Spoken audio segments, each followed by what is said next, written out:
रंगा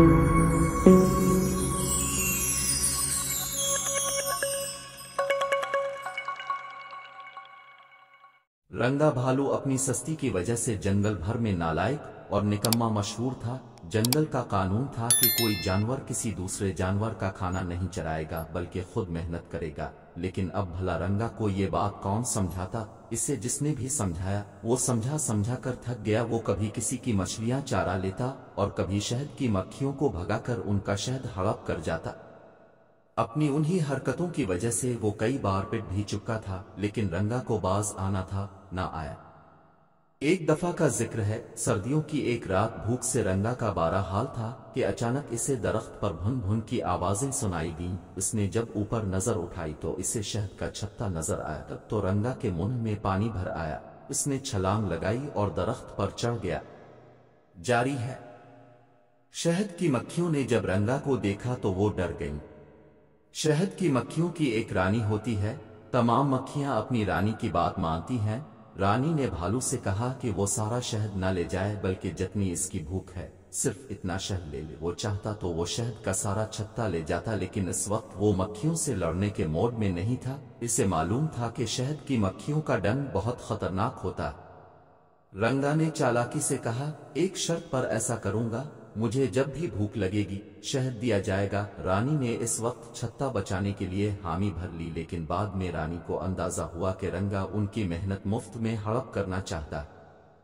कुछ दिन तक यूं ही होता रहा। रंगा ने एक बड़ा मर्तबान चरा लिया था। शहद की मक्खियां रोजाना शहद मर्तबान में डालती रहीं और रंगा मजे से मुफ्त का शहद खाने लगा।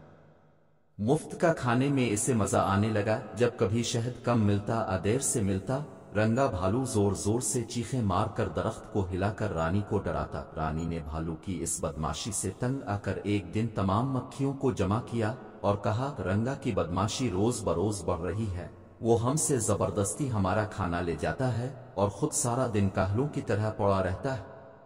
जो जानवर ऐसा करता है वो जंगल वालों के लिए बदनुमा दाग है। हमें इसे सबक सिखाना चाहिए। मक्खियों ने भुन भुन की आवाजें निकालकर रानी का साथ देने का ऐलान किया। फैसला हुआ कि दोपहर में रंगा पर एक साथ हमला किया जाएगा। रानी ने इस मौका पर दीगर जानवरों से राब्ता करके मदद की दरख्वास्त की। बंदर भी रंगा से बहुत तंग थे क्योंकि वो उनके केले खा जाता था। बंदरों ने भी रानी का साथ देने का ऐलान कर दिया। दोपहर के वक्त रंगा शहद मिलने का इंतजार कर रहा था, लेकिन अब तक एक मक्खी भी शहद लेकर नहीं आई थी। इसे गुस्सा आने लगा। रंगा गुस्से से चीखा जैसे आज वो दरख्त ही गिरा देगा। अचानक इसे एक मक्खी आती दिखाई दी। रंगा इसे बारा भला कहने लगा, मैं तुम सबको रानी समेत मार डालूंगा। रंगा, अब बहुत हो चुका, तुम्हें इस बदमाशी से बाज आना होगा। रानी की आवाज आई, तुम्हारी ये जुर्रत, मुझे समझाओ, मैं तुम्हें अभी बताता हूँ।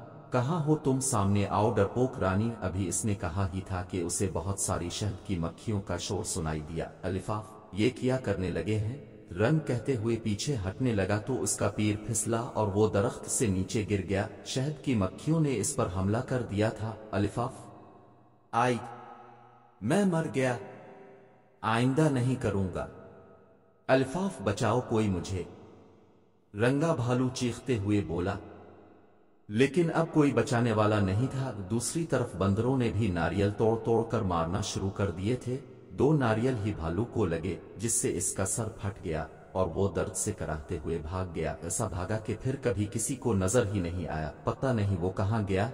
कोई कहता है कि इसके सर से खून बहने की वजह से वो मर गया, कोई कहता कि वो पहाड़ों में रहने लगा है, लेकिन हकीकत क्या है आज तक किसी को मालूम नहीं हो सका। लेकिन मक्खियों की इससे जान छूट गई।